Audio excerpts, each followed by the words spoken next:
Hello friends, welcome to the video. இது உங்கள் fire thoughts. வணக்கம் நண்பர்களே. காலை 5 மணி உங்கள் விதியை மாற்றும் ரகசிய ஆயுதம். பெரிய திட்டங்களோடு இரவு அலாரத்தை 5 மணிக்கு வைத்துவிட்டு காலையில் அது அடிக்கும்போது எரிச்சலோடு ஸ்னூஸ் செய்துவிட்டு 8 மணிக்கு விழித்து குற்ற உணர்ச்சியில் தவித்ததுண்டா நீங்கள்? வெற்றிகரமான மனிதர்கள் அதிகாலையில் எழுவார்கள் என்று நீங்கள் படித்திருக்கலாம். அதை நீங்களும் ஒரு முறை, இருமுறை, ஏன் 10 முறை கூட முயற்சி செய்திருக்கலாம்.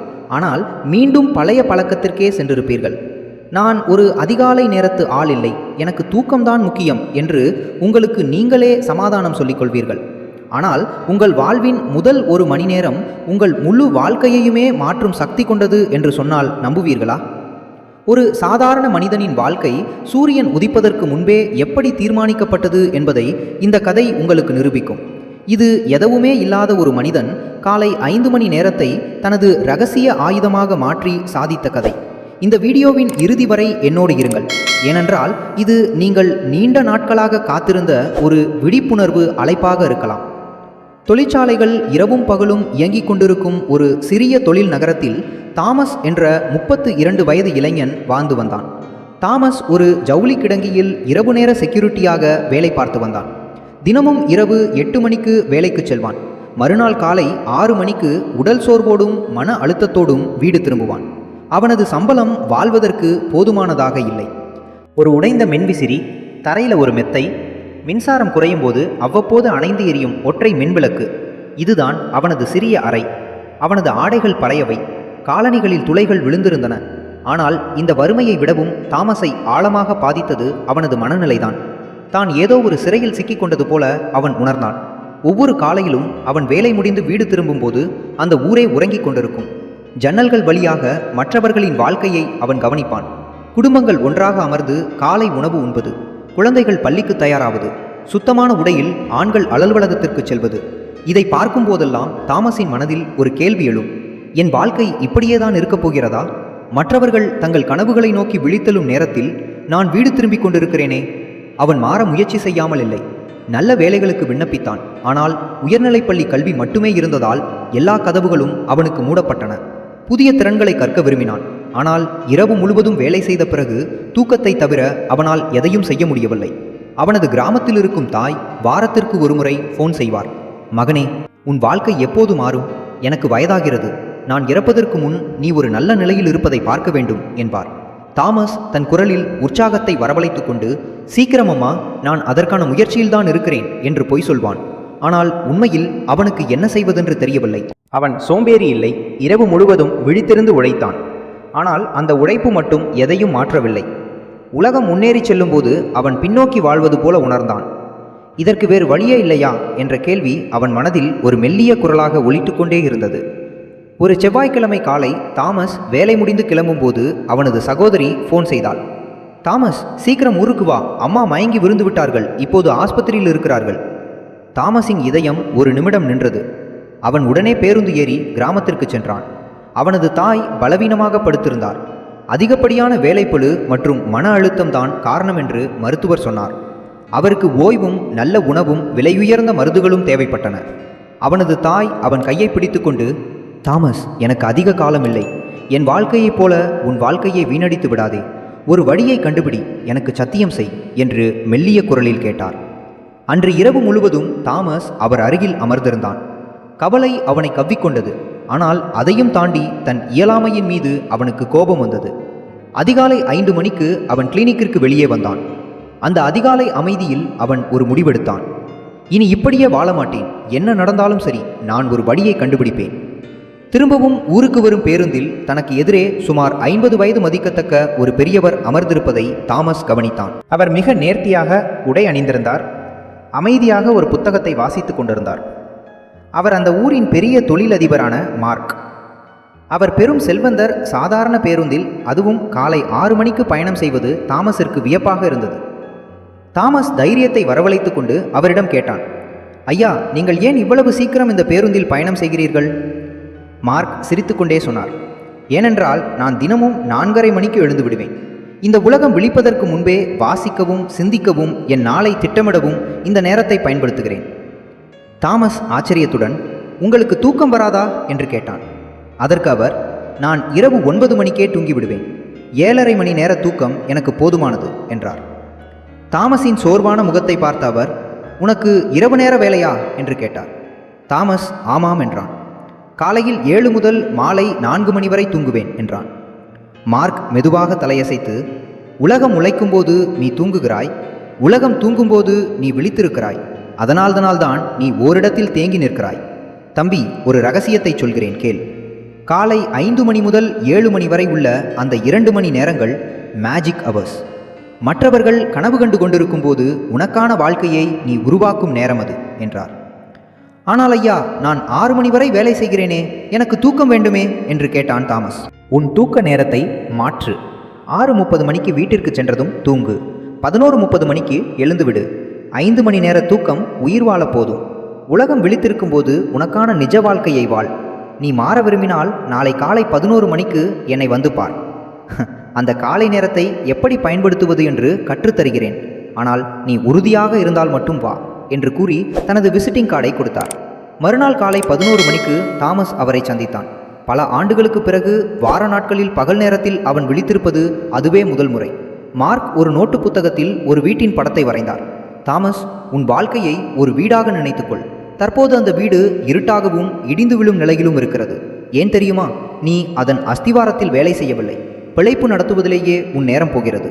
இந்த காலை 5 முதல் 7 மணி வரை உள்ள நேரம்தான் உன் வாழ்க்கையின் அஸ்திவாரத்தை அமைக்கும் நேரம். மற்றவர்கள் உறங்கும்போது நீ உன் எதிர்காலத்தை கட்டியெழுப்புகிறாய். ஒரு நாளைக்கு 2 மணி நேரம் என்றால் ஒரு வாரத்திற்கு 14 மணி நேரம், ஒரு வருடத்திற்கு 730 மணி நேரம். அதாவது மற்றவர்களை விட ஒரு வருடத்தில் உனக்கு 3 மாதங்கள் கூடுதலாக கிடைக்கிறது. தாமஸ் வியந்து போனான். 3 மாதங்கள் கூடுதலே நேரமா? மார்க் அந்த 2 மணி நேரத்திற்கான விதியை கூறினார். முதல் 1 மணி நேரம் 5 முதல் 6 ஒரு புதிய திறனை கற்றுக்கொள். உன் பொருளாதார நிலையை மாற்றக்கூடிய ஒரு வேலையை, ஒரு மொழியை அல்லது ஒரு தொழிலை கற்றுக்கொள். டிவி பார்ப்பதோ ஃபோன் நோண்டுவதோ கூடாது. 2வது, 1 மணி நேரம் 6 முதல் 7 உன் உடலையும் மனதையும் தயார் செய். 30 நிமிடம் உடற்பயிற்சி, 30 நிமிடம் வாசிப்பு அல்லது அன்றைய திட்டமிடல். இதற்கு அவர் 3 முக்கிய கட்டுப்பாடுகளை விதித்தார். 1, எக்காரணம் கொண்டும் சமரசம் செய்யக்கூடாது. வாரம் 7 நாட்களும் 5 மணிக்கு எழ வேண்டும். 2, இரவு 9 மணிக்கே தூங்க வேண்டும். 3, முதல் 1 வாரம் நரகமாக இருக்கும். உன் மனம் சாக்குப்போக்கு சொல்லும். அதை தாண்டி முன்னேற வேண்டும். இதை 90 நாட்கள் செய். பிறகு வந்து என்னை பார். நீ உண்மையாக உழைத்திருந்தால் உனக்கு நல்ல வேலை கிடைக்க நான் உதவுகிறேன் என்றார். மறுநாள் காலை 5 மணிக்கு அலாரம் அடித்தது. தாமஸின் உடல் மறுத்தது. இன்னும் 1 மணி நேரம் தூங்கு என்று மனம் கெஞ்சியது. ஆனால் அவனுக்கு தன் தாயின் முகம் நினைவுக்கு வந்தது. அவன் போர்வையை தூக்கி எறிந்துவிட்டு எழுந்தான். முதல் வாரம் மிகவும் கடினமாக இருந்தது. தூக்கமின்மையால் உடல் வலித்தது. ஆனால் அதிகாலை 5 மணிக்கு அவன் யூடியூபில் இலவச எக்ஸல் மற்றும் அக்கவுண்ட்ஸ் வகுப்புகளை பார்க்க தொடங்கினான். 6 மணிக்கு நடைப்பயிற்சி செய்தான். பகலில் 5 மணி நேரம் மட்டுமே தூங்கினான். 20வது நாளில் ஒரு மாற்றம் தெரிந்தது. அலாரம் அடிப்பதற்கு 2 நிமிடம் முன்பே அவன் கண்கள் திறந்தன. அவன் உடல் அந்த நேரத்திற்கு பழகிவிட்டது. எக்ஸல் ஃபார்முலாக்கள் அவனுக்கு புரிய தொடங்கின. அவன் மனதுக்குள் ஒரு தன்னம்பிக்கை பிறந்தது. 2வது மாத இறுதியில் தாமஸ் அக்கவுண்ட்ஸில் 3 ஆன்லைன் சான்றிதழ்களை பெற்றான். அவன் உடல் ஆரோக்கியமானது, முகம் பொலிவானது. வேலையில் அவனது மேலாளர் கேட்டார், தாமஸ், நீ இப்போது மிகவும் சுறுசுறுப்பாக இருக்கிறாய். என்ன ரகசியம்? தாமஸ் சிரித்துக்கொண்டே சொன்னான், நான் என் வாழ்க்கையை ஒரு நாளைக்கு 2 மணி நேரம் வீதம் மாற்றிக்கொண்டிருக்கிறேன். 3வது மாதத்தில் தான் கற்ற வித்தையை அவன் தன் வேலையில் காட்டினான். குடோனில் இருக்கும் பொருட்களை மேலாண்மை செய்ய ஒரு எக்ஸல் ஷீட்டை உருவாக்கினான். அதுவரை அந்த நிறுவனம் செய்யாத ஒரு விஷயம் அது. இதை பார்த்த நிறுவன உரிமையாளர் வியந்து போனார். தாமஸ், இதையெல்லாம் நீ எங்கே கற்றாய் என்று கேட்டார். அதிகாலை 5 மணிக்கு என்று பதிலளித்தான் தாமஸ். 87வது நாளில் தாமஸிற்கு அலுவலக பிரிவில் அக்கவுண்டன்ட் வேலை கிடைத்தது. சம்பளம் 2 மடங்கு அதிகமானது. 1 வருடம் கழிந்தது. தாமஸ் இப்போது அந்த நிறுவனத்தின் தலைமை அக்கவுண்டன்ட்.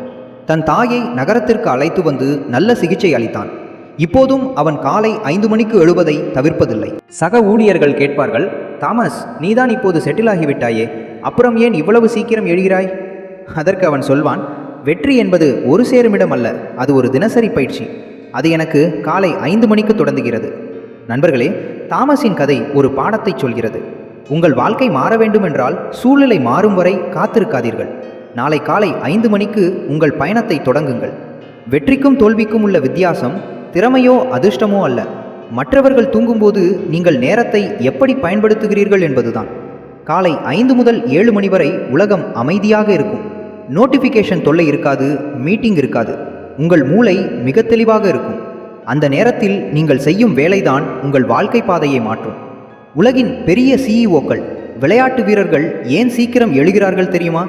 அவர்கள் சூப்பர்மேன் என்பதால் அல்ல, காலையை வெல்பவன் வாழ்க்கையை வெல்வான் என்பதை அவர்கள் அறிந்திருப்பதால் தான். இதோ உங்களுக்கான சவால், மார்க் தாமஸிற்கு கொடுத்த அதே சவால்தான். 1. இன்று இரவு உங்கள் அலாரத்தை சரியாக காலை 5 மணிக்கு வையுங்கள். போனை உங்கள் கைகளுக்கு எட்டாத தூரத்தில் வையுங்கள். 2.